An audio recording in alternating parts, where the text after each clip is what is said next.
Gilaumang muluag ang dagan sa trapiko sa norteng bahin sa Davao City karong giablihan na ang bypass road sa Junction Mamay, Laverna.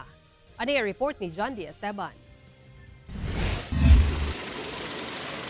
Pwede na moagi din sa Junction Mamay Laverna Bypass Road sa Davao City sugod karong adlaw, April 16. Ang proyekto nagkantidad og 287.23 million pesos. Lakip sa proyekto ang tulay ug slope protection.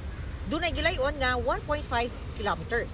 Gilauman nga maminusan ang pagkulgot sa trapiko labi na sa dalang Angliongto ug Milan.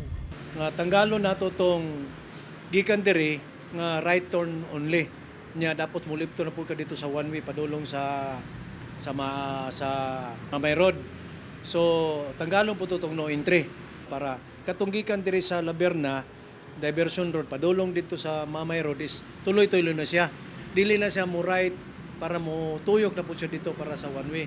Nya mo gawas na po siya sa disim nga kalsada, disim bypass.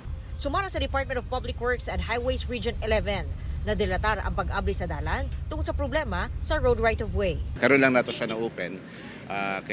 Actually dugay-dugay na ninahuman pero doon na pa manggod tay mga road right-of-way na mga problems na gisettle. So today nato gi-open. Kahinumduman nga sa nakalabayng semana giablihan na sab ang bypass road sa Tigato.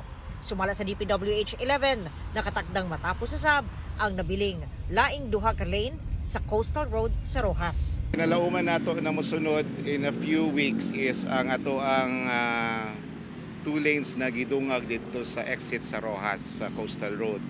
So anytime within this month or early next month, maabrihan na nato to. Unya 2 lanes going out and 2 lanes coming in na ang makita nato dito. Kauban si Bebot Kahes sa kamera. John D. Esteban. 1 Mindanao.